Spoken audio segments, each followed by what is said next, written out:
this friendship into a sword? Yeah, that's why it's peak, Dad. Peak fiction. Son, this is our thing now. Anime Fridays every week. Deal. All right. Time to go to bed, son. Good night. Good night, Dad. Whoops. He left his phone down here. Better go take it to him before he forgets it.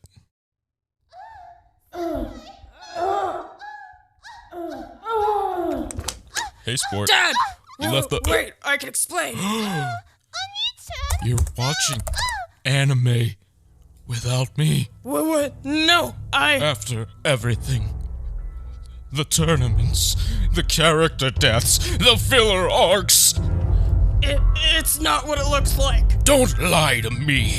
I raised you better than to skip episodes. All right, move over. What? No. If you're watching anime, we're watching it together. So, what's the plot here? There isn't one, Dad. Also, why is your pillow sticky?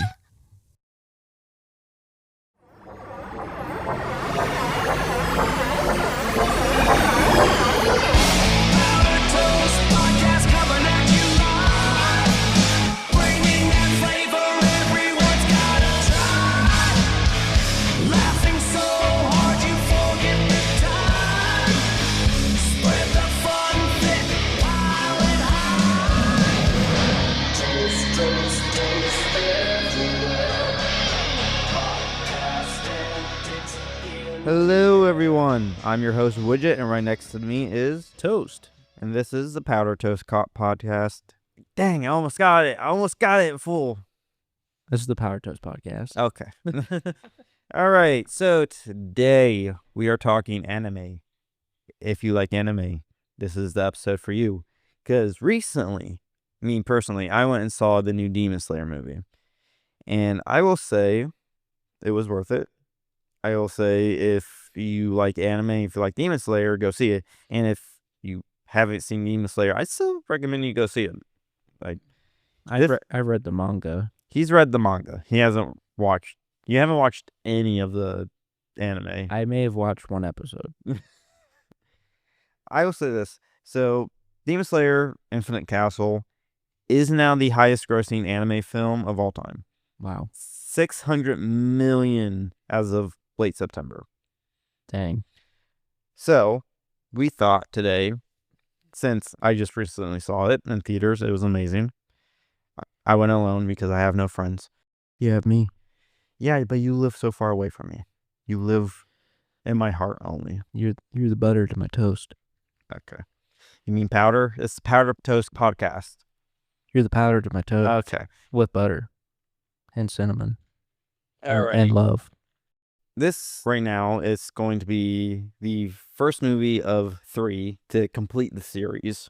People are debating when the movies will come out. Some are saying by the end of 2026 for the second one, and then the final one will be like 2028. So I'm looking forward to that. And I'll say this, the animation, amazing. Story, amazing. And I'll say this, it does have the trope of, no spoilers, don't worry. It does have the trope of doing the anime flashback a lot. But if you literally look at it as you're binging an entire season, because it's a long movie, it's 2 hours and a half. Wow. So it's basically like 6 episodes.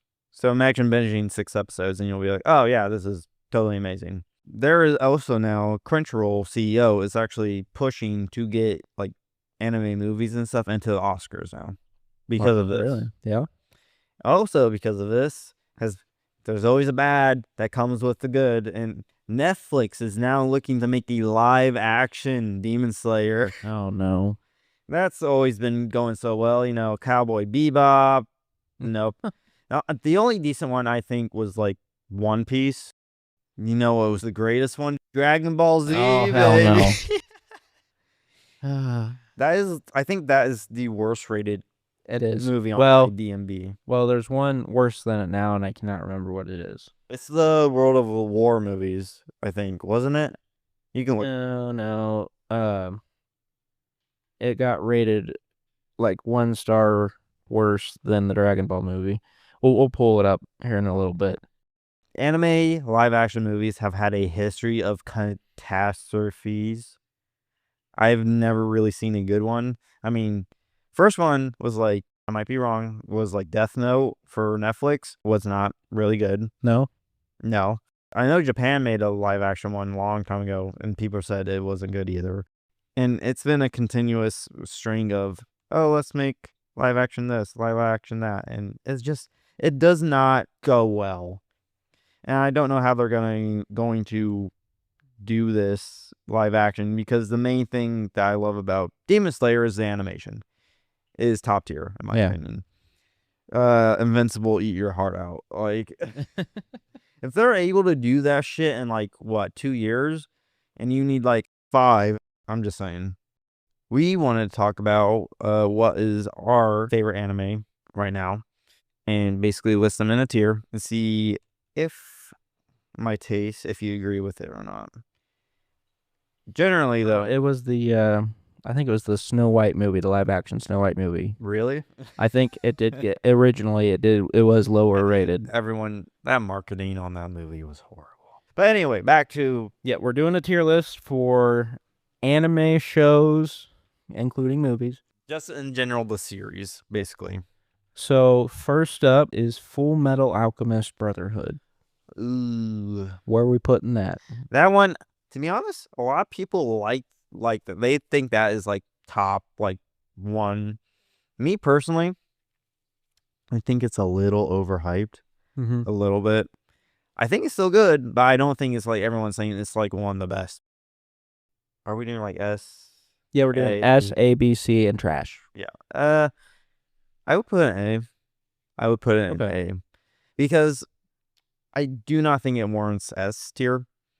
I think the series is a little bit too long.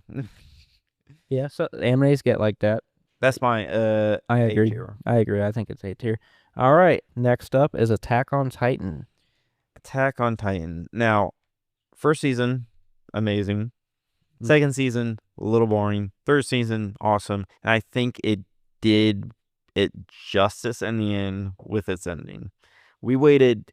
Attack on Titan, the first season came out in like 2013. It ended in 2023. Yeah, 2023 was the last season. And it went off with a bang. They had a live action movie too, which sucked. I think culturally, Attack on Titan has gotten so many people into anime. It got me into anime back in 2013. So for me, it has a special place in my heart. So I want to say yes. I would honestly say it was an A tier, but And like, my point is being more how culturally influenced it did on me, okay, and how many people are brought into the anime. I got How great the first season is. I can also see how season 2 was a bit sluggish. I can also say that a lot of people didn't like how the switch up animations went, because I think in season like 3 they switched animation studios. Okay, I see. Well, I think as a whole, I think we can throw it on the S tier. Yeah, as a whole, I think we do. The manga, if we add the manga onto it, then yes, definitely. Forget the movies. Don't watch the movies. Don't watch them. All right, up next is Death Note. Oh, my favorite. I've watched Death Note probably like 5 times. Wow. Because it was an anime where it wasn't like action, it was more thriller. It was more, and it had such an interesting concept. Like, I would put it in S, but in my opinion, I think Death Note is like A. Well, if we include the movies, which you gotta. If you include the movie, it's a B then. Because the movie, I am sorry, like Netflix and But it had Willem Dafoe in it. that was the only redeeming quality of that movie. They took Death Note and they just put Death Note on the movie. They had the book and that's it. They took nothing else from it. So, with that redeeming quality, is it an A or a B? Like Death Note as a series as a whole, the manga. Yeah, everything. My thing, is the ending was a letdown for a lot of people. I think they could have ended it better. Yeah. I think the series as a whole, the anime, the manga, brings it up a lot. I would say, including the movies, I would put it at B. B. Okay, is that a B? All right. One Piece. Oh. Ooh. Controversial. One Piece. Shocker, I haven't watched all of One Piece. I wonder why. Maybe because it's 1,000 episodes, but I've gotten to if you know the Cake Island arc, that's as far as I gotten right now. What episode is it that it picks up in? 400? Is it 400? It picks up at 100. It's at 100. Oh, okay. I always get that. People are like, oh, it's so slow. And it's like, everyone's like, you gotta wait till this. My opinion, One Piece is very influential. Like, Yeah. literally, a protest in Nepal, they were using that as the flag, and they overthrew their government. And they were using that as the flag of freedom. It's very influential and very stylistic. You know Luffy when you see him. The movies are also, the animation movies are pretty good. Yeah. What about the live action? The live action on Netflix, it's mediocre, which is pretty good in the Anime world, yeah. yeah. They're doing a season 2. I will say, from what I have seen, they definitely, I think, did a pretty good job of portraying them in a good way. And they're doing season 2. We'll see if that pans out well. I feel like as a show that started in 1999, it's been going on for 26 years now. Also, the manga hasn't ended either. The guy writing it, it's crazy. And here's my thing. I get that you want to complete your story, but it's like, you gotta wrap it up, dude. You really do. I think you need to tell the writers of Berserk that same thing. Well, I know. He's not with us. I know. He's gone to a better place. Hentai heaven. Oda, yeah. Oda, he was born in 1975. So it was like, you don't want to, I'm sorry, man, like, when you're getting up in age, you got to be like, all right, don't leave a cliffhanger. Don't leave us not knowing what the One Piece is. For right now, I would say One Piece is an A tier. Mainly for the cultural influence. And the movies are good, like the animation movies. And the live action doesn't suck as bad as every other live action. Okay. Yeah, I agree with that. A tier. All right. Next up, Naruto. A lot of people are going to hate me for it. I really could not get into Naruto. I got into Naruto when he was a kid, but when he got Naruto Shippuden, I completely could not keep up with it. Yeah. And I basically read, I skipped all the filler episodes and all that and just got towards the end. I really think that Naruto should have ended with Naruto and not made so many other spinoffs like Boruto. Yeah. And the movies are also pretty good. I don't think they've done a live action Naruto. I hope they never do. I think Naruto is C. I don't want to say C B, because C, Naruto is like childhood memories. I would say B. B. Okay. Yeah. So this next one is Dragon Ball Z. I'm gonna take it as Dragon Ball as a whole, not just Dragon Ball Z. Yes, the live action was god awful. Yeah. Completely just did not do any justice to any part of the animation at all, or the manga. That movie also ruined that actor's career. Rightfully so. Yeah. As shocked as I am that you have not seen any Dragon Ball whatsoever, it's crazy to me. I always was like, oh, where should I start? And there's 50 different versions of Dragon Ball. You start with Dragon Ball. It's just called Dragon Ball. It's Goku as a kid. Anyway, yes, there's a lot of different series. My favorite, it is Dragon Ball Z, but I also love the Tournament of Power in Dragon Ball Super. Yes, I understand what you're saying right now. Yes.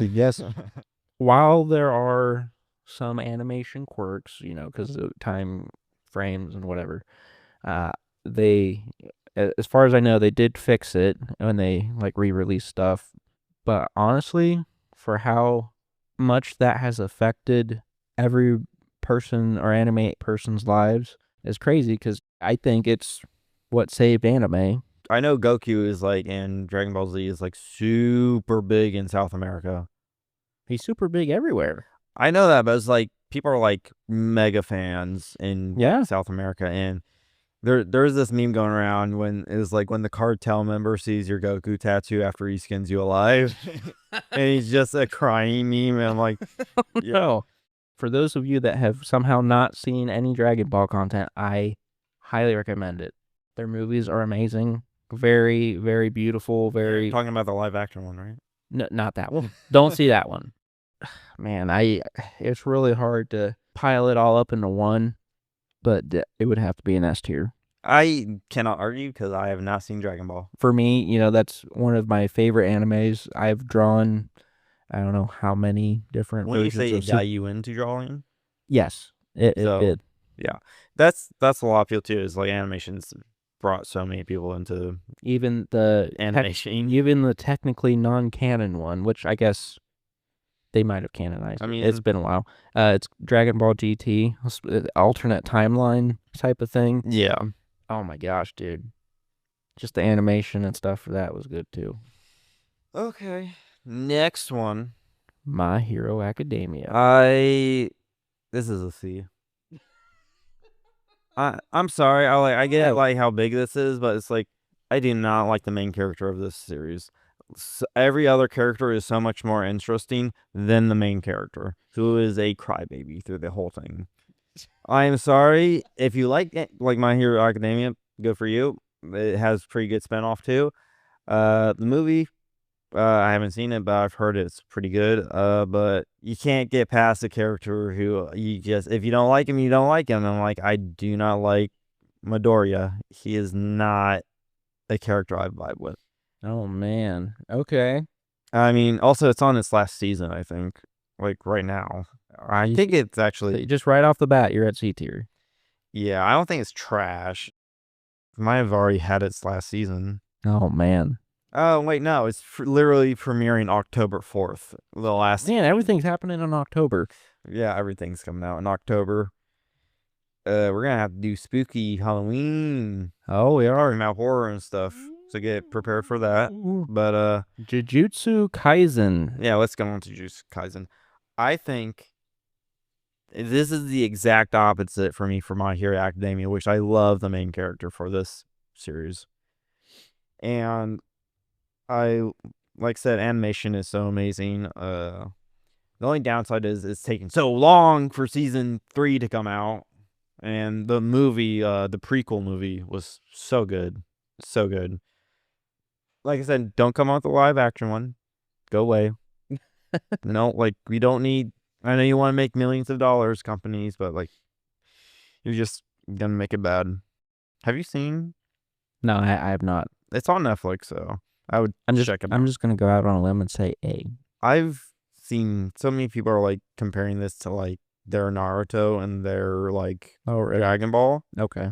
There's this guy at my workplace. He basically has both his left and right arm tatted up with just Jujutsu Kaisen. Really? Okay. Stuff. And like I said, animation amazing, story was so good, and it's also kind of story. Little spoilers. Yeah, no one's safe. No one's safe. People die that are essential. That you think is essential. Like that. So I would say S tier actually. S tier. Okay. I mean, season 3 is coming out. I think this year. Oh, January 2026. So it's coming up. It's close. It's coming up in like 3 months, people. All right, so S tier for Jujutsu Kaisen. And now it's what we have left. Last but not least, it's Solo Leveling. Now, I think this has been big in a way that it's not from Japan. Solo Leveling. Oh, it's not? It's from Korea, South Korea. Oh, okay. And I'm the person who read Solo Leveling, like the Milhouse, I think that's how you say it, before the animation come out. like from the animated. This is where aura farming came in. That is the term. That is this character is just aura farming. That's definitely and Goku also in Dragon Ball. doing badass things. And like I don't think it's S. I don't even think it's A really. Why not? I think because this is a more so turn off your brain power fantasy anime. Yeah. And I think that's fine. I think if you like that, that's fine. Mm-hmm. But do I put it up with one of the greats like Demon Slayer, One Piece, like Attack on Titan? I think it was revolutionary for Mulhouse to finally get into animation, but I do not think it's like top tier. I think maybe B. I'll have to disagree with you to an extent. I think it is at least an A tier, solely on the basis of my dad.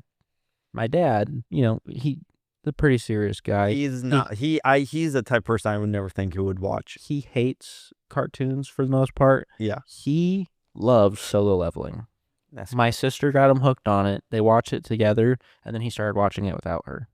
That's crazy. And he doesn't do that with just anything. So that tells me that's pretty damn good. His dad is the most serious guy I know in the family. Like, that's crazy to hear about. So I would agree with A tier if that is the case, because that's crazy. Well, speaking of Solo Leveling, we've mentioned this before. Our sponsor is Dubby. And Dubby was gracious enough to send us a free package of their energy drink powder. They are partnered with Crunchyroll. They have the main character from Solo Leveling. Say his name. I don't remember his name. Say his name. What's his name? Sun Jin Woo. Sun Jin Woo. I think that's his name. They have them on the package. Not only that, you got drinks too. Yeah, we got some mixer cups. Oh my gosh. This stuff is so good. Like, even if they didn't sponsor us, I would just tell you guys how much I love this. It is delicious. To be honest, I can't wait to try other flavors. Oh, I know. I'm excited to. We got the blue raspberry, purple grape. This stuff is good. I don't like energy drinks, and I've drinking probably 3 or 4 of these today. Yeah. So I don't know if that's good that I did that, but I don't care. I think it's better than regular energy drinks. Yeah. So it's made with coffee fruit extract, 0 maltodextrin, 0 fillers, 0 artificial colors or dyes, and no proprietary blends. Man, this stuff is just delicious. And if you love anime, they're partnered with Crunchyroll. They have a crap ton of cups that have anime characters on them. You want your big titty goth girl on there? She's on there. Yeah. They got whatever you want. So yeah, I'm glad we were able to sponsor with them, and I literally tried them today, and despite everything, I think they are probably the best energy drinks I've had, and I'm not. Yeah. And you don't have jitters or crashing. Like you don't feel bad when you drink it. So if you do want to buy some, you can use our code Powdered Toast Podcast at checkout for 10% off. Now, next up is our new segment, Asinine Assassins. It's about the dumbest assassins or would-be assassins to live. And it's coming up right after this break. Grab your headphones, it's about to get great. Sliding through your morning with a buttery cheer. We're the Powdered Toast crew, and we're finally here. Wake up, sleepy. A quick word from our sponsor, Maono. We're using their PD200X microphone on the podcast, and it's made such a huge difference. Crisp, clear audio every time. Maono offers a full suite of devices and software to power all your audio needs. From microphones and headsets to audio interfaces, all at an amazing price. Check out maono.com/powdertoastpodcast for 10% off. Maono. Professional sound made simple. Asinine Assassins. Asinine Assassins. Asinine Assassins. All right, welcome back. This is our new segment, Asinine Assassins.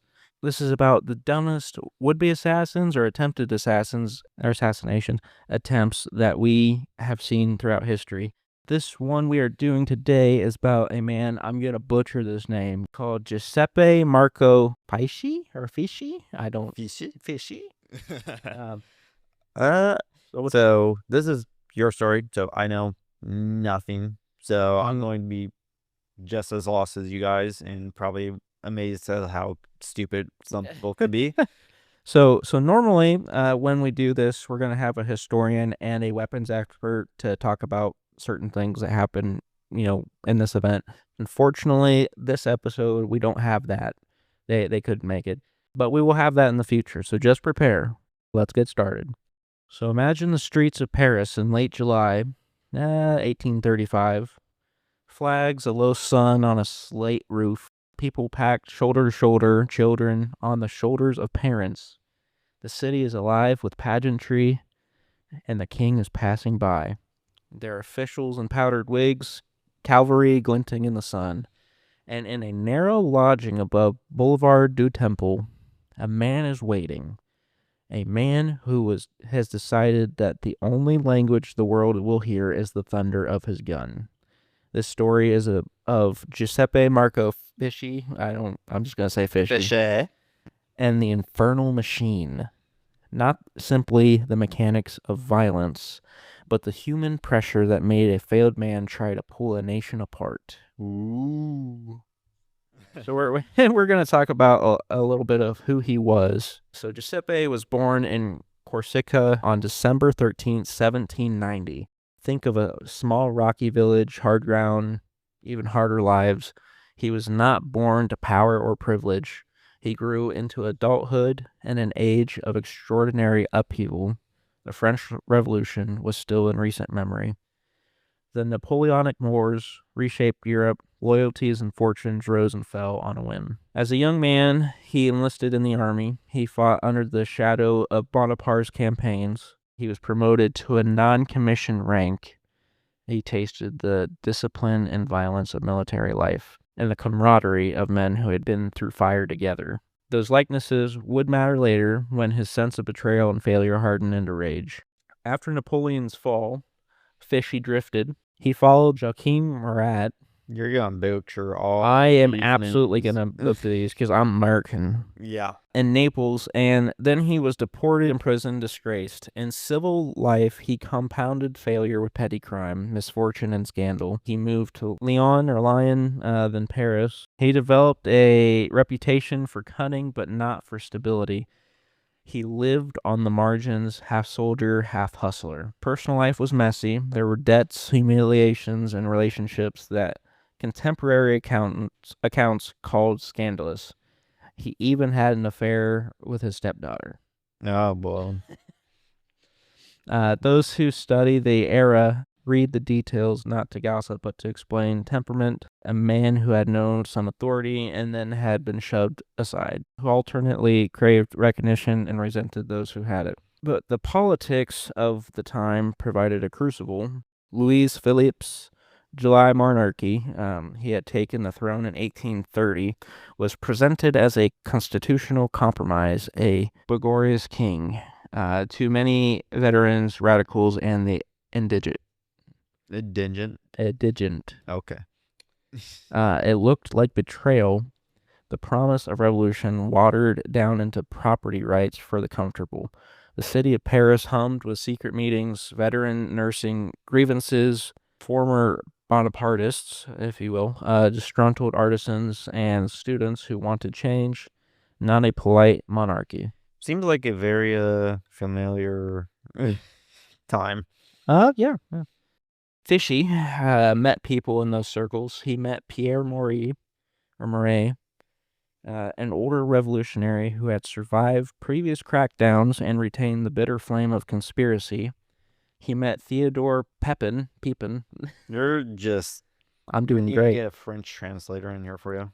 Maybe if I say it like a Frenchman, it would help. Yeah. Theodore Pepin. No, that sounded Irish. And others. A motley sisterhood of the disgruntled. Fieschi's temper, his failures, and this politics converged. he started to believe that a violent, spectacular strike could remake the story of his life. Oh, man.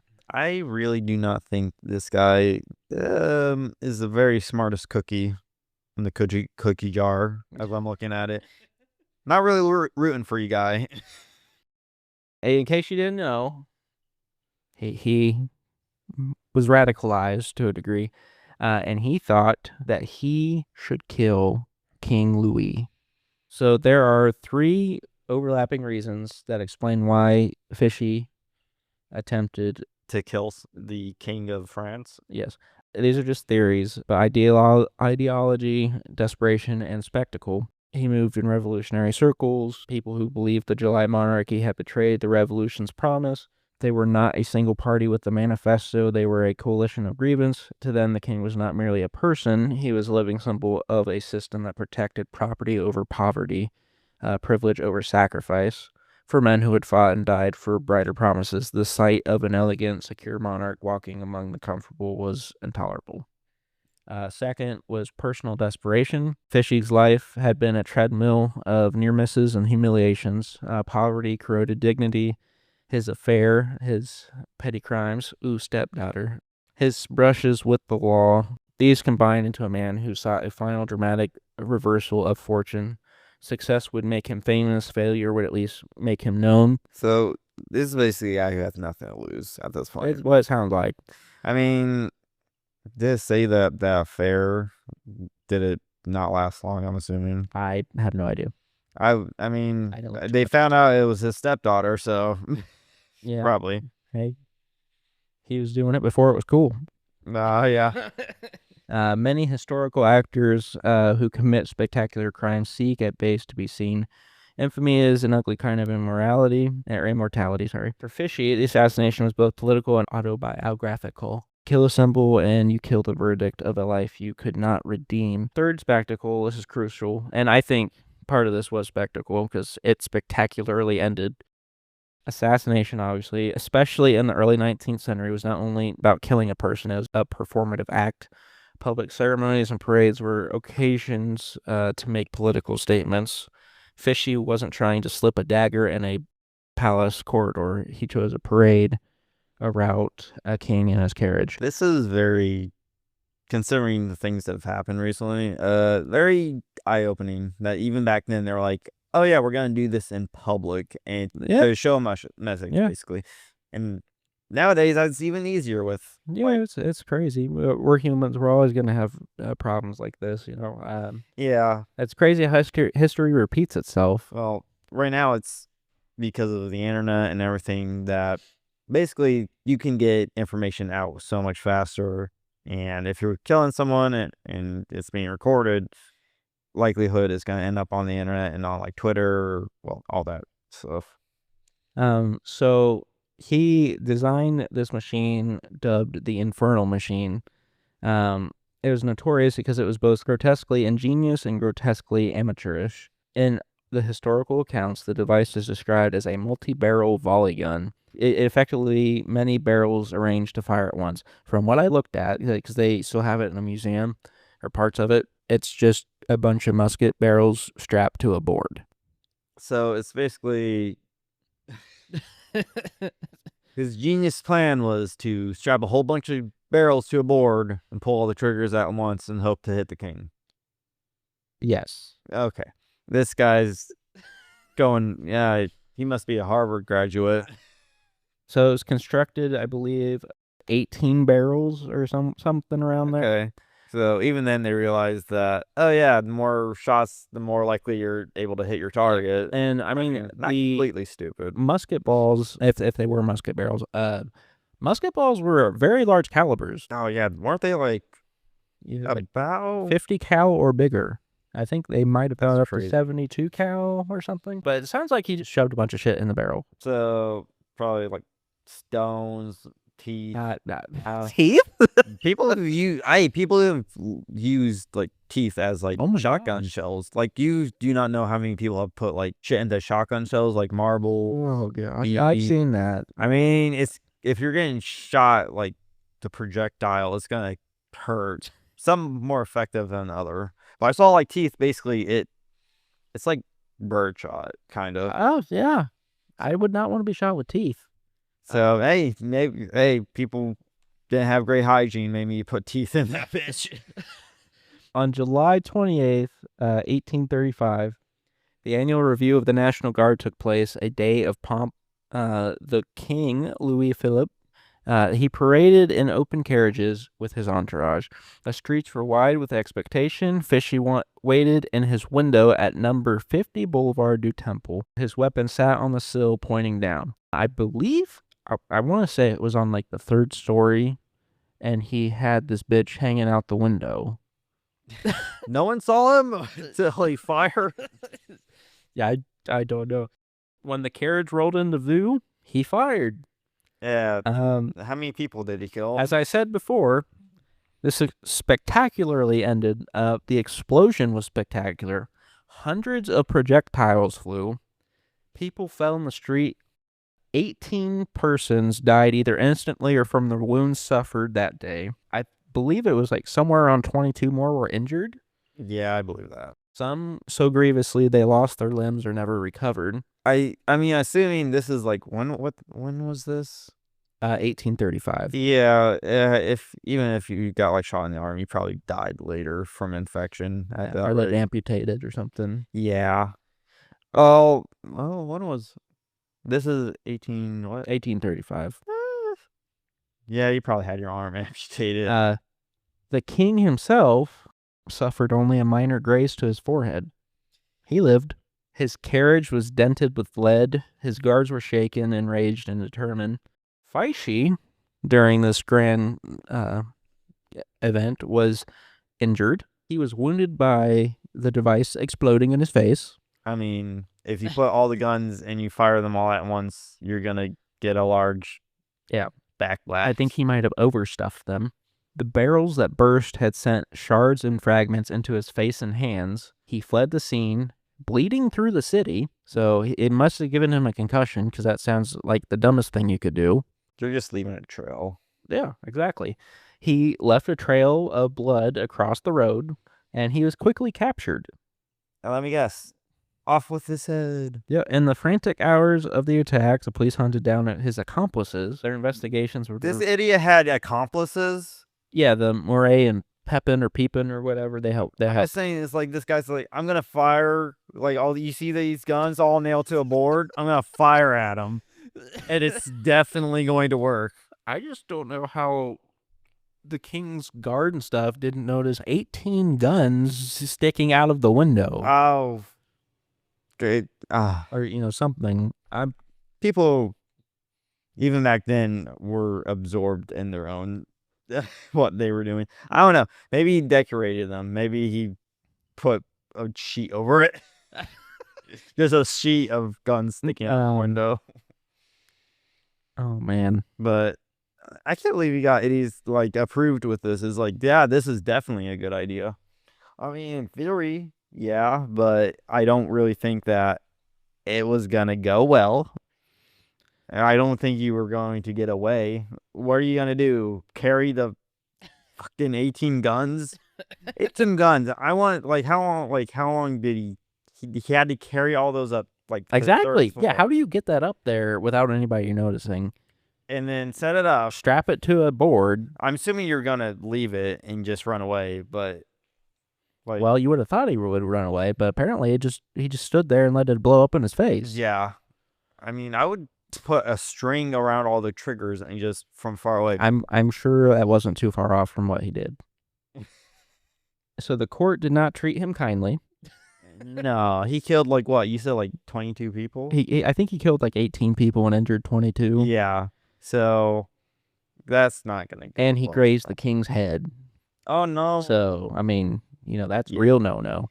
The evidence, the witness statements, the bloodstained lodging, is all very damning for his conviction. The law of the July monarchy was not about to tolerate an example of sedition. A man who had tried to massacre the sovereign in public, so that was the big one. It would, it doesn't matter he killed a bunch of people. It's just he hurt the king. He hurt the king, so he cut him into pieces now. Yeah, pretty much. So on February 19th, 1836, so what was it? It was about a year later, a little less than a year. Fieschi was executed by guillotine in public. Yeah. Pierre Moret and Theodore Pepin were executed with him. Yeah. So, note to self, just don't try to kill people. How about that? And especially in the very much stupid way of getting yourself almost blown up. And what's even funnier is the attempt had the opposite effect of what he wanted. Rather than destabilizing authority, it hardened it. The government passed stricter measures to police dissent, public security tightened, and the state justified greater repression as necessary for public order. Assassination attempts always have the opposite effects, successful or not. It's never really worked out, unless it's like you're killing a dictator, I guess. But even so, if you fail, it's going to get worse. But yes, his infernal machine, or pieces of it, still are in museums today. It's the big museum in France. I don't know what it's called. Hold on, I want to see. You want to look it up? Yeah. See, What was it called again? the infernal machine. It's literally barrels strapped to a board with a leather belt. And the one they show actually looks better than the one he made, I'm sure of. Probably, yeah. It's just guns strapped to a frame. How do you not see that? I'm more pissed off at the guards. Like, how you're like, I don't know. I guess it wasn't sticking out the window, but I'm like, you don't see 18 barrels just pointed at. I guess I'm not. I wasn't there. All right, well, Like I said, in the future, we'll have a historian and a weapons expert here to go a little more in depth about whatever topic we're covering. Anyway, thanks for joining us on this episode of the Powder Toast Podcast. this is our 3rd episode, and if you made it this far and enjoy our content, I really appreciate it. Leave a comment, like, if you're on YouTube, if you're on the Apple Store, Or Spotify or whatever. anything like that. Not Wherever Apple you, Store, but- wherever you get podcasts. Yeah, just make sure to leave a like, review, whichever. Thank you, guys. All right, we'll see you on the next one. This is the Powder Toast Podcast. I'm Widget. I am Toast. This our convo's